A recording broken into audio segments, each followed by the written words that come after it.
Hey, what's going on, guys? Welcome back to another episode of the Fit for Purpose podcast. My name is Jacob, and this is Brandon.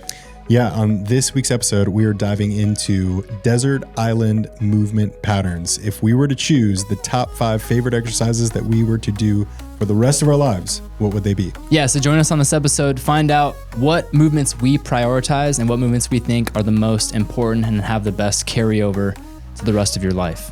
Be sure to subscribe and check out this episode.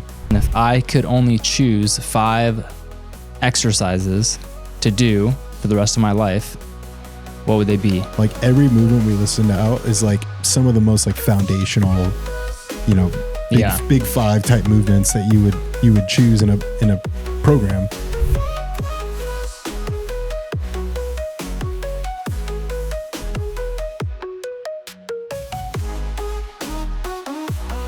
Oh man, another day. What did you say last time? You're like, it's 4 a.m.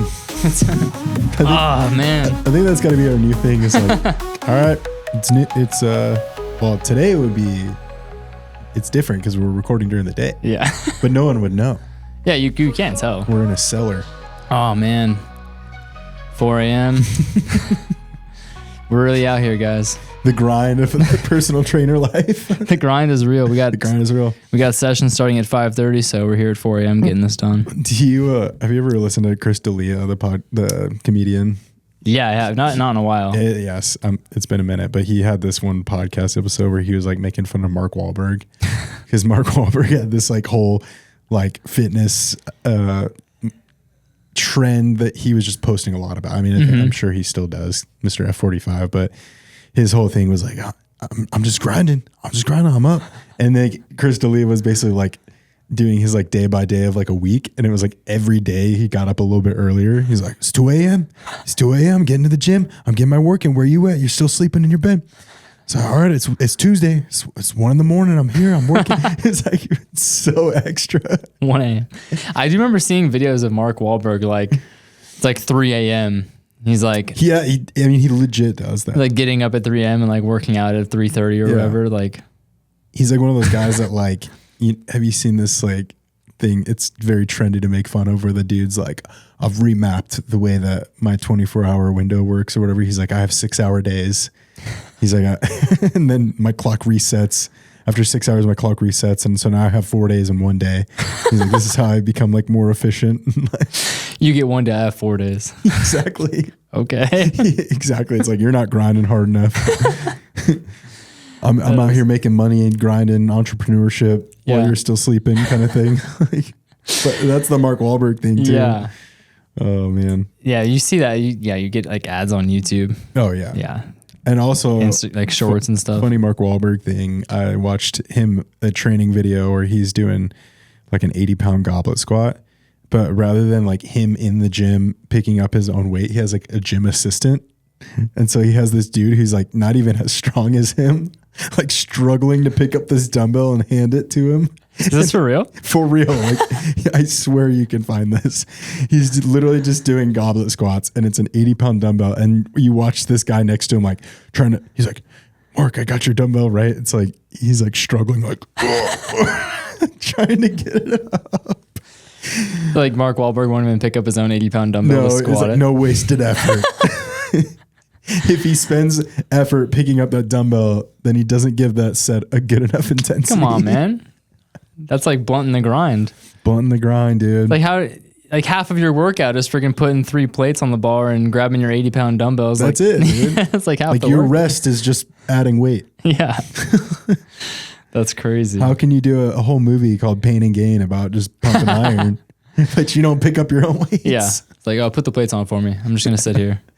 Oh, I always laugh at that. I always wonder, like, okay, you're working out at 3:30 a.m. You can only work out for so long. Yeah. What are you doing the rest of the day? He's grinding, dude.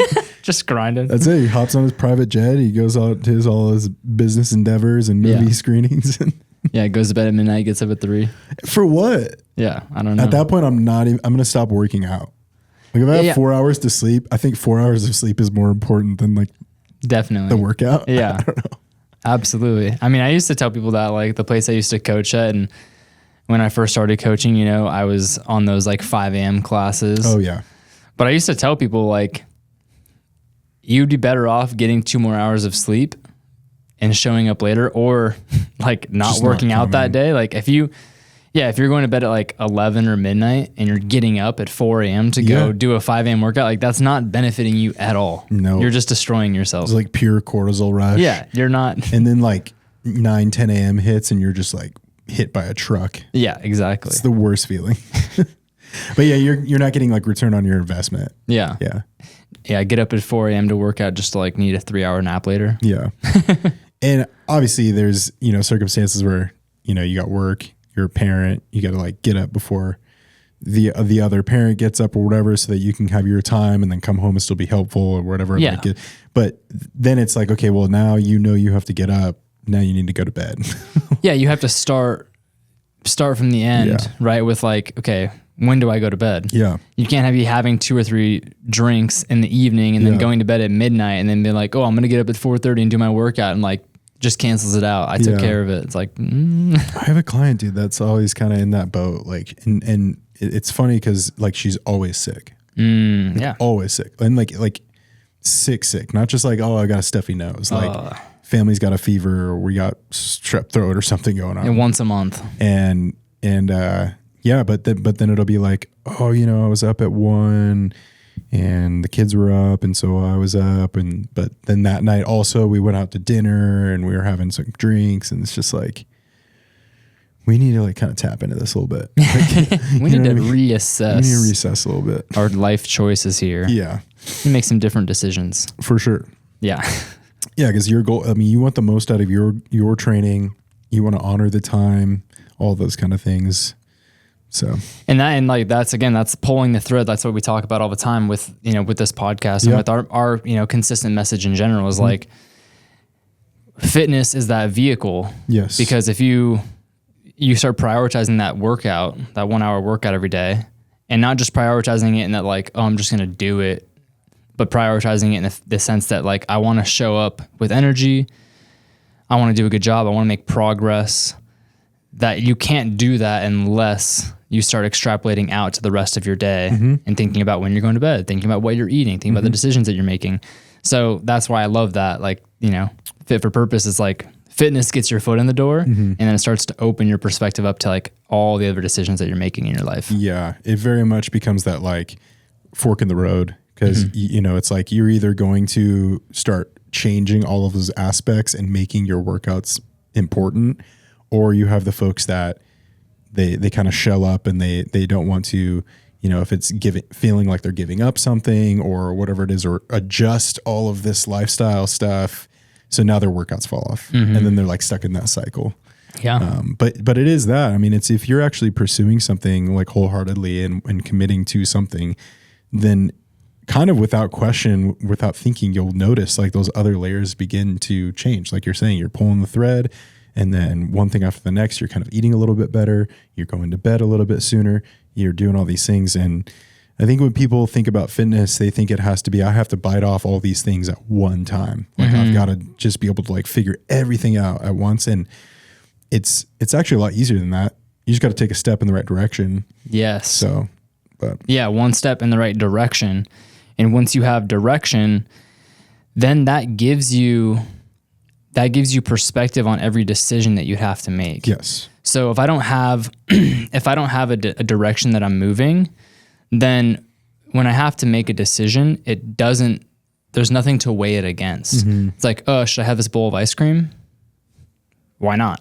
Yeah. But if I have a direction of like, oh, I'm trying to lose 10 pounds, should I have this bowl of ice cream? Probably not. No, because that's not going to be conducive to the direction that I want to go. And that's like a simple example, but that basically, once you lock in, you know, intention, direction, values, then that starts to give structure to everything else, because the decisions that you start making are like, you don't have to work that hard or think that hard to make a decision. It becomes more clear that like, oh, this isn't conducive to what I'm trying to do. So then change kind of naturally starts to happen. Like would you were saying. you agree to that? Like, I think the further off people are from that like straight and narrow road, it's almost like the more that decision has to cost you, or the more gravity that has to have in some capacity to kind of bring you back to, okay, this is important to make this decision. Like if I had, let's put it in terms of like weight loss. If I had 50 pounds to lose versus like 10 pounds to lose, and I was trying to like commit to this goal of getting in shape, like that bowl of ice cream has a greater weight, right, of making that choice. Like it's a bigger, heavier decision than if I'm 10 pounds to lose. Like you just see that as, oh, I can afford this.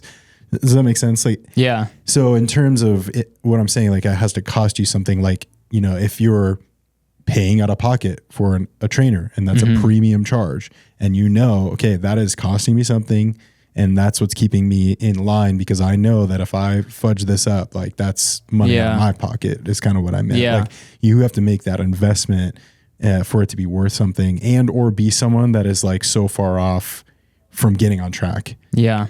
I think it has to do with alignment in general and conviction. Like, so if someone's willing to pay a trainer $500, $600, $700, $800 a month, then that shows a level of buy-in. I mean, you know, literal buy, but like conviction in their desire to move in a certain direction. Yeah.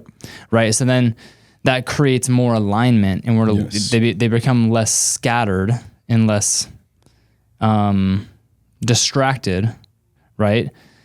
And they start to hone in their energy and attention on this one kind of direction. Right. So the more resources, time, energy, money, attention, thinking about, the more resources that you give that one direction, then the more powerful it becomes. Yes. Right. It's like a light bulb, you know, diffuses light into an entire room, or you have a laser that can like cut through metal. Yeah. You know, once you take that energy and you focus it, then it becomes more powerful. So I think the idea is that just basically the more that you align yourself with the direction you're trying to go in all aspects of your life, then the more powerful it'll be, and the more quickly you'll get there. Yeah. I was actually just having a really awesome conversation with one of my clients who we did an in-body scale measurement today, and it was the first one we actually did in months. We kind of were just like coming in, and as she started out, it was like establishing a baseline of, hey, let's just commit to these workouts, commit to the process, commit to some of the habits. And it was very much like over the last 6 months, like let these habits kind of bleed in one into the next. We didn't do any like macro tracking. We weren't like really diving in the weeds on like what her diet was like. I wasn't giving her prescriptions of workouts like outside of what we were doing. It was just like, hey, let's just commit to the process. And we did an in-body, and she was down 10 pounds since our last weigh-in, and her muscle mass was the exact same, and her body fat was down like 7%. Wow. And again, to prove the point of just like, we just did the right things. And little by little, like made those adjustments, because one thing bled into the next. And she's someone who very much is good about like committing to that process, but like she didn't need the script of what to eat. She didn't need the like script of what to do physically or the extra cardio or whatever. She was just like, okay, I know I have these goals. I'm already doing the workouts, and I also want to like feel better in my workouts, feel stronger, feel more energized. So I'm going to eat a little bit better. I know I got to get up early, so I'm going to go to sleep at an appropriate time. And then you see the change, like the fruit is there, because you can't, the data is not going to lie. Yeah. So it's just pretty cool. Yeah. Very cool. Yeah. Yeah. And that just goes to show, like, you start taking the first step, and then like, I mean, all you can do is take one step. Yes. And then all the other steps come after that. But like, you just have to take the next step and just keep doing that. Just keep doing it. Yeah. Yeah. Yeah, man. Okay. We're jumping in. Let's do it. Deciphering a little movement patterns here. Yeah. Speaking of like, being effective in our training and, simplifying.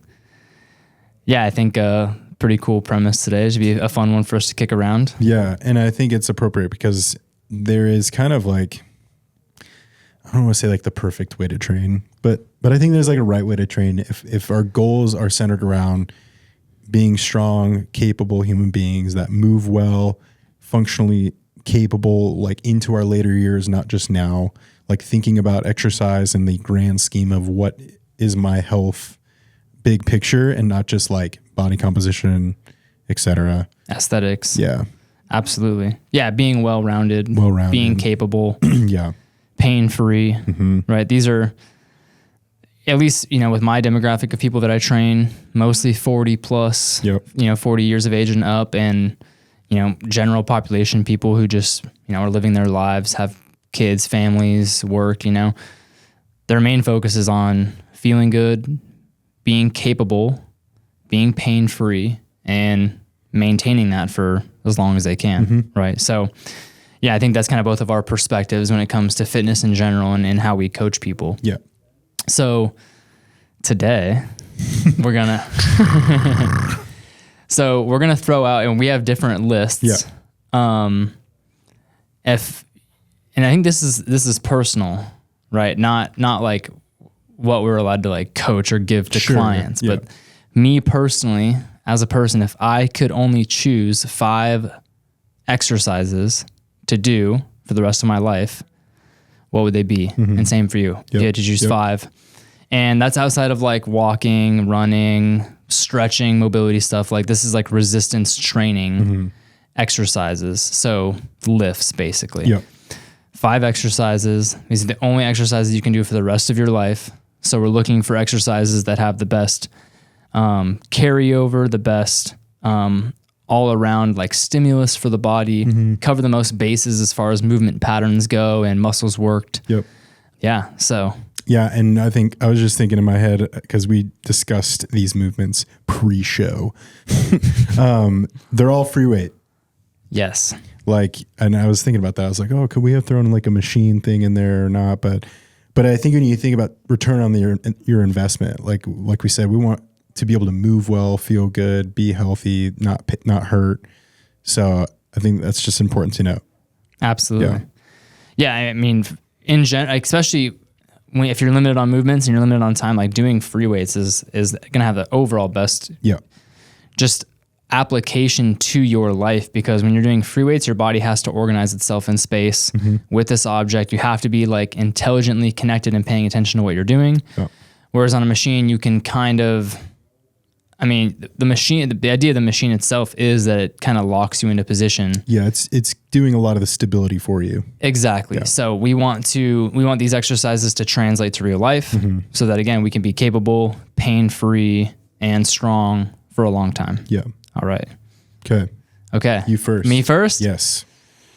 Okay.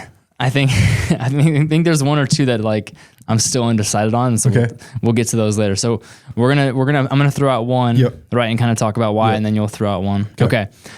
I'm gonna do a walking lunge. Yeah. Okay. So love it. I was kind of debating between like a squat or a single leg squat, or I like the walking lunge because it's unilateral focused. What does that mean? So you're strengthening one leg, one side at a time, right? So that way you're going to stay balanced. If it's the only kind of squat pattern that you're doing, right? So it's unilateral. It covers our squat pattern, meaning, kind of knee flexion, knee bending dominant. Yep. Great overall lower body strength exercise, right? Quad, glute, hamstring for stability. And you can load it really heavy, or you can keep it light and do it for volume. And I think just overall with the stability component of it too, I think it has a lot of carryover to life and athletics and, picking things up off the ground and just being able to move dynamically. I think that has a good carryover for those things. So with the walking lunge, I think it's sick because as you get like really strong in that, you talk about like being joint friendly. Like if you can almost like bulletproof your knees, ankles, hips in that way. Yes. A lot of people like early on, that's something that like I'll really modify just because that kind of forward momentum seems to kind of throw people off. But if that's something that like, you're talking, this is the only thing you're going to be able to do, let's say for years to come, like that thing's freaking money. Yeah. Yeah. Yeah. I usually start people with like a static lunge or something, because the walking lunge it's pretty dynamic. It could be a lot on the knees. Yeah. If people don't know how to like, because it's almost like you've got to create this what I like to do with clients is that you kind of like break it down step by step. It's like, hey, put the leg out, establish the foot, establish the pressure in the foot so that as you descend and come up, you're using the right muscles. Because I think that what a lot of people do, it's almost like too much weight up into the toes, that momentum's carrying forward, and then now your knees taking like the whole brunt of that weight, and it becomes almost like too quad dominant. Yes. But like you said, like that movement actually should be a lot of hamstrings and glutes to get us up out of that bottom position. Yeah, and if you're staying organized, that's another thing with this movement too, is you have to really organize yourself in space, keeping your head, your rib cage stacked over your pelvis, making sure you're not, like you said, leaning too far forward or being in your toes. You can even go a little more like internal rotation. Exactly. Like turn the torso like into the knee. Turn that toward that front leg. Yep, keep those hips happy. Exactly. And low back. Yes, I think it creates a lot of. That's great. Yeah, there's a lot of carryover, a lot of things you can do with that. Yeah. So, mine for squat pattern. So again, bend to the knee was going to be front squat. So you talked about unilateral, single leg. This is a bilateral. One, because I think you can load that like crazy heavy. I think having like a really strong bilateral squat has a ton of carryover. The front squat position is challenging. So we're talking about for us personally, because you got to get into that kind of nasty front rack position, be able to hold that bar. Yeah, true wrist, elbow, shoulder mobility, carryover. So, and there's other modifications on how to hold the bar or whatever, but I just like that because of, number one, the position of where that weight is. The goal is to keep the torso tall, and it engages a lot of core, which I appreciate. I also think, for me personally, I'm someone that's had a lot of hip and low back trouble. So that tends to put my body and my spine in like a better position, especially at like the bottom of that squat. So yeah, that was kind of my squat pattern movement. Love it. Yeah. Yeah, you can definitely load that. Oh yeah. Heavy. Yep. But not so heavy that with the front squat, you have to manage pressure really well. Yes. Through your midsection and through your rib cage. It's kind of that, like, you talk about like internal torque. You've got to be able to like pull everything in to support. Yes. Pelvic floor. You're going to crumble. Yeah. You have to really organize your midsection. Like pelvic floor has to be engaged. You have to keep your ribs stacked. And it's really helps you strengthen your upper back and erectors to hold good posture. Yeah, it's a good thoracic spine. Yes. That middle spine. Yeah. And like mobility. You said, the wrist, elbow, and shoulder mobility required for that, like that. Yeah. Being able to do that long term, that's just going to keep your shoulders and elbows and wrists like moving in a way that you wouldn't get access to otherwise. Yeah. I like it. Yep. Beautiful. What's number 2? Okay, number 2, I'm going to go neutral grip pull up. Yeah. We love it. I like the neutral grip. It's just a little easier on the elbows and shoulders. Yep. When you're doing it for volume. And pull up, I mean, any really heavy pulling action, but grip strength carryover. And I think what I like about the neutral grip is that it's a balanced tension for biceps, lats, rhomboids. You can kind of, but I just feel like that movement has the best kind of balance of all of the pulling muscles. Yeah. Does that make sense? Well, yeah, because if, you could even get into some of those like elbow irritants with some of the supinated or pronated grips. Like if you're doing a chin up or a pull up, I feel like, for some, if that's a repetitive thing you're doing over and over and you don't have quite the shoulder mobility, like then you're talking like tennis elbow, golfer's elbow, things like that in those like tight squeeze positions of the forearm. Yeah. But the neutral grip like totally relaxes that. And for most people, it keeps everything in nice and tight with the shoulders. Like you said, you're stacking bones as you're pulling through. Yes. That's nice. Yeah. And when you go pull up, obviously you're using like a little bit more lats and then like high lat and like teres minor, like right behind the shoulder. And when you go chin up, you're using a little bit more biceps. Yes.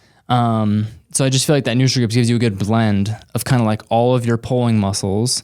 And you're also using like a little bit of like chest and serratus to pull yourself up. So I just feel like it's a good balanced movement to get all of your pulling muscles kind of taken care of. Yep. That's money. I'm trying to think if I put a poll exercise. What did I say? I think I'm going to change it. I'm going to flip it. Okay. Because I think I said chin-ups pre-show, but here's what I'm going to change it to. Because I'm going to go kind of neutral grip style, but TRX inverted row. Okay. I love so that. it's a horizontal. Yours is more vertical, which we need both to the listener. You need both.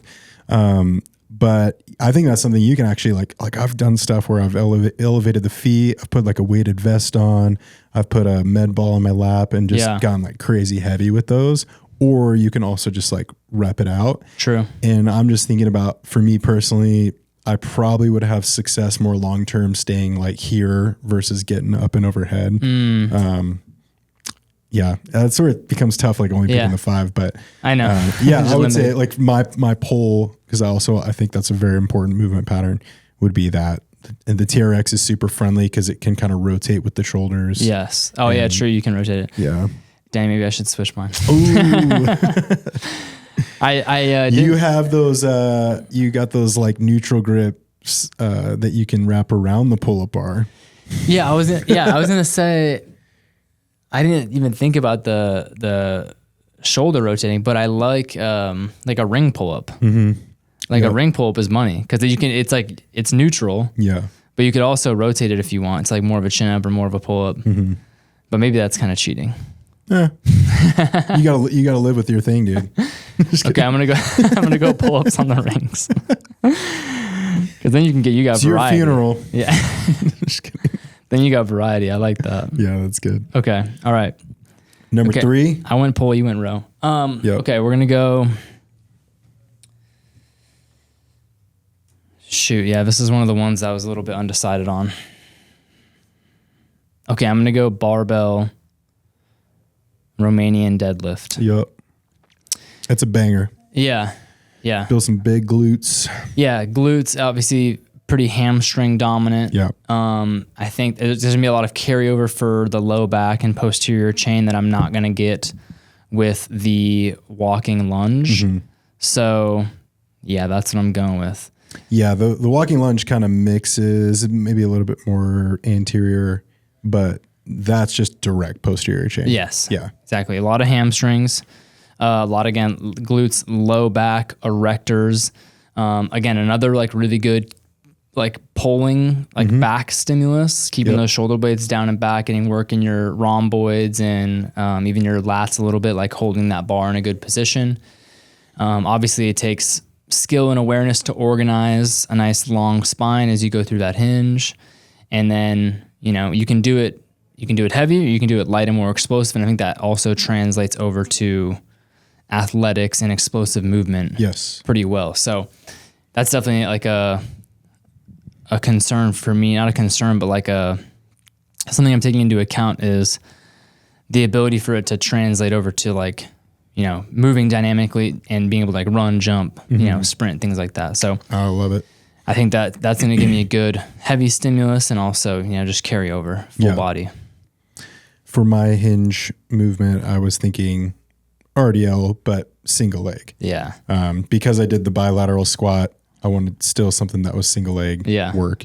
And same reason. The other thing too, we discussed that we're not eliminating variations of the movement. We're just saying this is the movement. So like, dude, you could use like a landmine and you could weight that like a million different ways. True. I personally really like to go like inside leg with the weight. So I'm actually like firing that opposite side of the pelvis and core to keep everything neutral. That's something I just kind of throw in the mix of my training. So yeah, I just think like that single leg work, building that like really strong outside glute med. You talk about hamstring strength, and then just balance. Yes. Like if you can do like a heavy controlled single leg RDL, like you can say goodbye to any future knee pain, ankle pain, like anything like that. You're going to get your hips really strong and mobile. So yeah, the mobility piece on the single leg RDL is great too, because you're having to get those hips back and then also keeping that pelvis neutral. Like you're getting that deep internal rotation on that hip. Yep, absolutely. So you're keeping the hip opened up. Yeah, the thing I'm not getting with the walking lunge is the balance. Like I'm not getting a single, like a true single leg exercise. Yeah. So that single leg RDL does give you a nice like. Which is, and talk about like keeping some of the variations. Like you could go light, keep it open in space, maybe go like 2 hands where you have to actually stabilize through the leg, or you could go really heavy and like hold onto a squat rack or something, or you know what I mean? Yeah, like, true. Like kind of be able to actually load, because I think sometimes that movement gets confusing for some where I have to focus on, I would think about it in the sense of like someone who uses like straps for like doing like a heavy row. It's like there becomes a point where like my grip is going to fatigue before my big back muscles. Yeah. Like in the same breath with like an RDL, like a single leg RDL, like there comes a point where you're so focused on balance, like maybe you're missing on how much like you can load that movement. Yeah. So being able to kind of maybe bounce back and forth between like something lighter, moving in space, balancing, something super heavy where you're adding just a little bit more stability was kind of my thought process. Or you can even do it as like a kickstand. Yeah, kickstand. Money. Is that a second movement though? I think I would say kickstand's a little more second movement. Okay. Yeah. Okay. Yeah, I like it. All right. Yeah. So you went bilateral squat, unilateral hinge. Yeah, we flipped. I went unilateral squat, bilateral hinge. Okay. All right. Push. That's assuming I did a push. That's true. Maybe you didn't do it. Maybe I didn't. I want to confuse the listener here. Bicep curls, tricep extensions, lateral raise. That's 3. Calf raises. Like you see these little chicken legs, bro. I gotta eat. Oh my gosh, that'd be funny. We're just like throwing out all these isolated movements. Yeah. Someone's listening to this, like, oh frick. All right, I'm going. Why are they laughing at those? I like those. They're not bad movements. Yeah, this is a tough one too. I'm gonna stick with the bottoms up press. Yeah. You're overall like you're not gonna be able to go like. Are you standing like single arm? Are you going like tall kneeling, split kneeling? Like I thought we could do variations. That's our variations. Okay. If I had to choose, I'd probably go like seated on the floor in like a straddle position. So like I'm thinking like okay. Like sitting on the ground, legs out in a straddle position. Are you thinking like Z press style or like underneath you tucked? No, like legs out. Okay, yeah. Yeah. That's nasty. Yeah. But I think as far like if I had to choose just one variation, I think for like core, hip mobility, stability, like that would be a really powerful carryover. But I was imagining standing. Yeah. But you can like you said, you can do other variations with it. Have you ever seen anybody do a 2-armed like this? Have you? That's so funny. I was just having one of my I've only seen the bottoms up press. So if like you don't know what that is, like kettlebell, you're holding the handle or the horn, bottom of the bell is facing to the ceiling. Yes. Using that like wrist, elbow, shoulder to stabilize. Yes, you're pressing overhead, but the kettlebell wants to fall over because you're balancing it upside down. Yeah. So you're having to navigate keeping your elbow under your wrist as the kettlebell wants to move. You're having to really work on your grip strength and your wrist stability, and then also rotator cuff. Keeping that packed in tight. Yeah, so you're getting rotator cuff stimulus. You're getting the skill of navigating the balancing in space, right? And then obviously you're getting the heavy overhead press if you can go heavy. So I think there's a lot of carryover, a lot of value there. Yep. Obviously, where I'm going to be missing out is like any horizontal pressing. If I'm just doing vertical bottoms up press. Chest is overrated, dude. Chest is overrated. You don't really need it.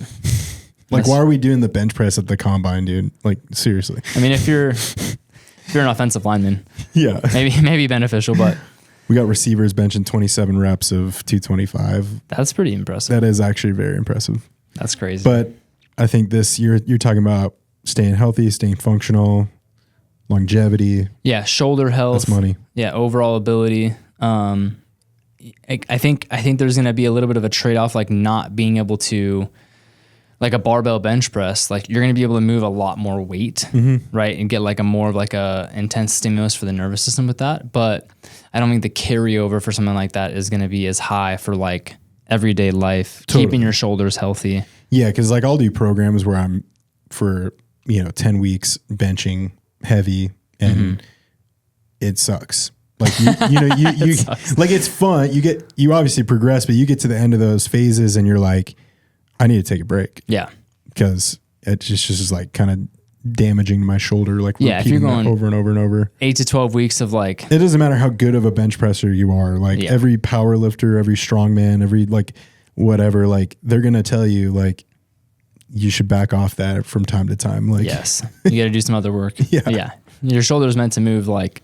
Which it's like you're managing the load enough to where you're not creating that like long-term damage to the joints. And over time, you're only going to build a stronger structure in that pattern. Yeah. And you can only, with that bottoms up press, you can only press as much as you can stabilize. Exactly. So it's got like a self-limiting factor on it. It's where like, okay, it's gonna be really hard to hurt your shoulder unless you are, being silly, but you can only move as much weight as you can stabilize. Yeah. Whereas with like a machine press or, barbell bench press, a lot of times you can move a lot more weight than you have to stabilize. Yeah. I'm going to change my press here because I was thinking about the... Nice. I changed your mind? Well, no, my thought process is more because I chose a horizontal row. So I originally was going to do an incline dumbbell bench press. Or landmine. And here's what I was going to change it to is just a barbell strict press. Overhead. Okay. Yeah. Only because I did the horizontal. Actually, no, I'm not changing. I'm going to stick with it. I'm going to stick with the incline bench. Here's why I'm switching back, because I was thinking about if I'm not doing the antagonist muscle groups of that row and I'm constantly doing that overhead press, do I get irritated over time? So I like the incline dumbbell bench for my press. Dumbbells, thinking about stability. It's not a barbell where you're going to get compensation from one side or the other. The angle at which you put that bench, you could get a little bit more shoulder or you could get a little bit more chest. I can't escape the chest work. I gotta do the chest. But for most, that's a super friendly position. Yeah. And like if a client has like a grumpy anterior shoulder, it's like, we'll pack it in and do like more neutral grip. You can still load it really heavy. You could slow tempo. You could do unilateral, like all sorts of different versions of that. True. But yeah. Yeah, I do. It does make more sense if you're doing horizontal row. Yeah. You want to pair that with some sort of at least kind of horizontal press. Yeah. Yeah. So that's some of the thought process, like working, like I said, antagonist muscle groups. So if you're doing a heavy bench press, you want to make sure you're doing like a lot of heavy horizontal row too, because those are muscles that work in communication. Yeah. Yeah. They're basically reciprocal, right? So to keep the tension. So that was my thought. Yeah, to keep the tension on the shoulder balanced, Yeah. you want to be equally strong on both sides of the shoulder, right? Yeah, I mean, I'm going neutral grip pull up and bottoms up press, so I'm not getting really any horizontal work. I'm gonna have to live with that. That's okay. I'm gonna have to live with that. It's goal dependent. Yeah. I'm gonna have a small chest. I'm gonna look like an inmate. Just a big chest. Just kidding. But my shoulders are gonna move well. That Kevin Hart skit. He's like, hey, up top, down low. Say which chest. Yeah. Okay, that's 4. Okay. This is the drum roll here. This is the last one. Yeah, it's tough. Like I could go with like a rotational movement. I could go with some sort of carry. I could go with like some sort of sled action, core movement, like side plank might be good. I think I'm gonna go ab roll out. I'm gonna go ab. Stick with it. Ab wheel roll out. Yep. It's just so effective for just destroying your core. Yep. And I'm doing enough anti-flexion work, I think, with the Romanian deadlift. You need that to counterbalance. I need the anti-extension work, right? So extension being your spine arching backwards. When you do an ab rollout, you're basically fighting to not go into extension. Yeah. So you have to keep your core really engaged so that you can stay in that slightly flexed state. With the Romanian deadlift, the weight's pulling you forward and it's wanting to pull you into a rounded spine. It's wanting to pull you into flexion. So with that RDL, you're doing anti-flexion. You're maintaining a good, strong, extended position. Yes. So I think that'll be good balance for me with the Romanian deadlift to be doing an ab rollout, strengthen the core.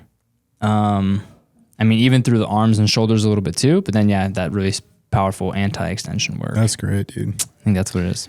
That's what it is for me. I'm going to go core 2. I'm going to go dead bugs.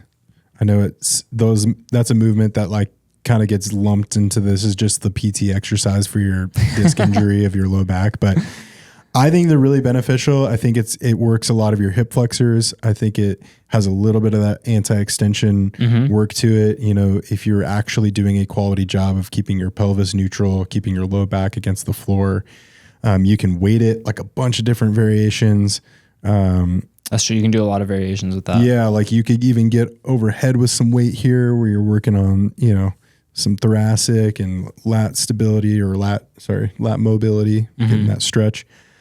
So yeah, I like that. I feel like it hits the core. There's a bunch of different ways that you can do it, load it. And I feel like it translates well into if I'm doing a lot of, you know, heavy squatting, single leg, hinge work. That's just it's going to balance me out. Yeah. And it's got that like reciprocal action of opposite leg, opposite arm, which translates over to like natural human movement so well too. Yep. Yeah. That's a good one. You know what I was thinking as we were like listing all this stuff out? We should like trial like a program where it's like we're just doing these movements and like, just like see what happens. Like an 8-week program. That would be crazy. That's not a bad idea. Yeah. Just do these 5 exercises.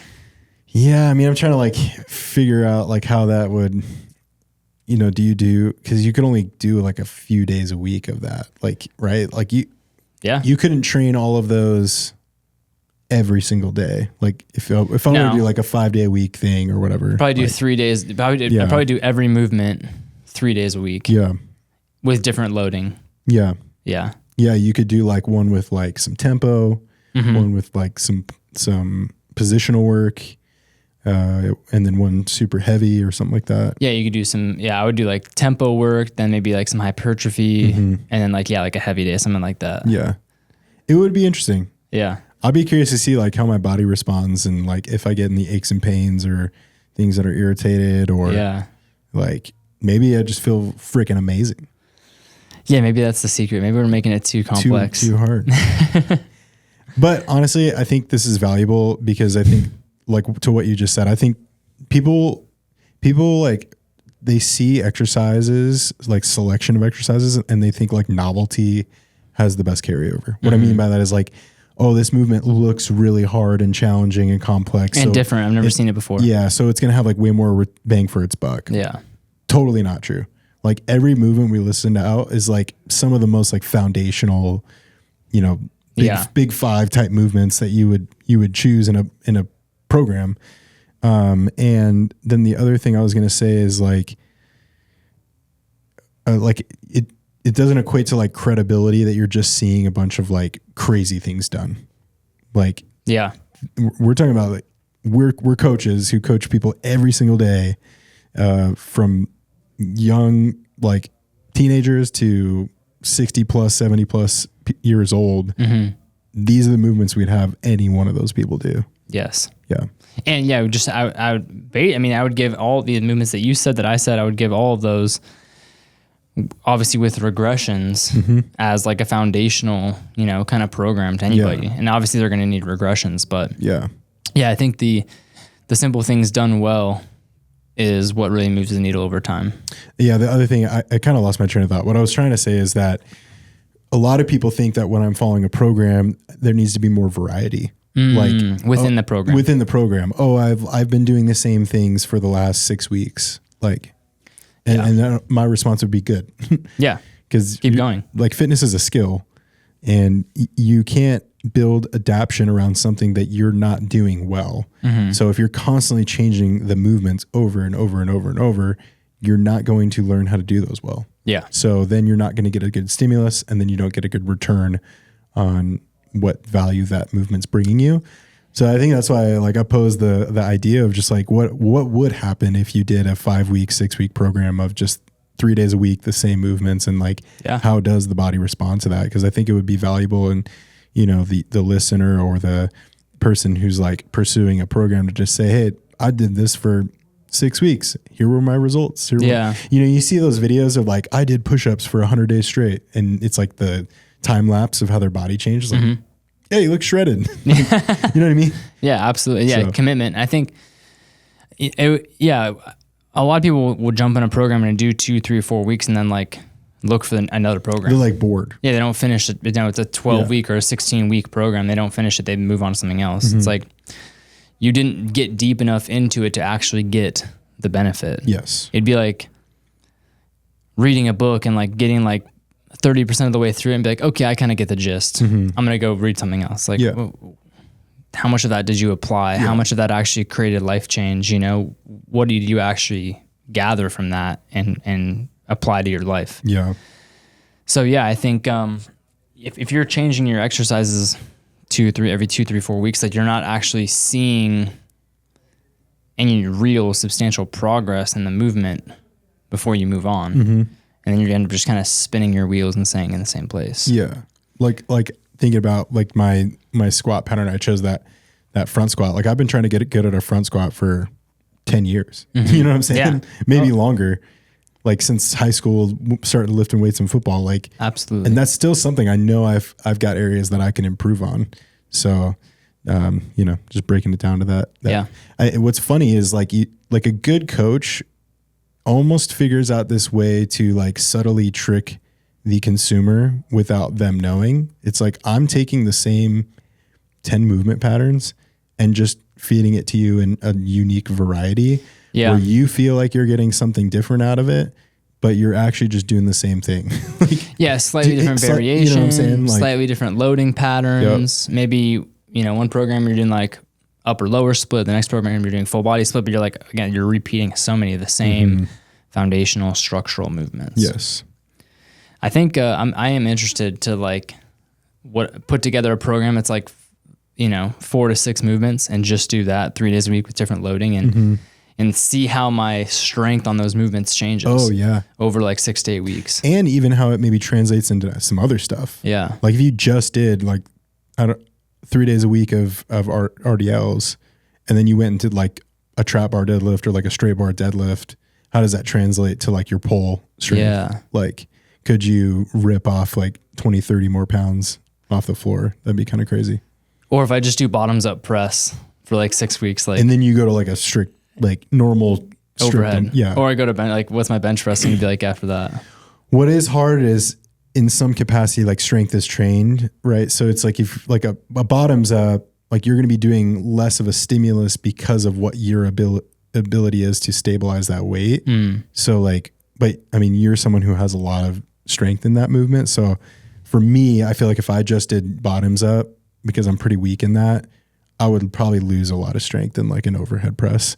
But that's because you wouldn't be able to press that heavy. Because I wouldn't be able to press that heavy. But so you'd gain a lot of strength in your bottoms up press pretty quickly.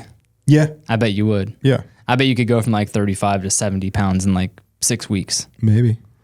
Let's go find out. All right, that's man. good. Yeah. Anything else? No, I like this. All right. Yeah. Go play with these movements and keep it simple in the gym. Try some of these foundational movements if you haven't before. And yeah, thank you guys. Yep.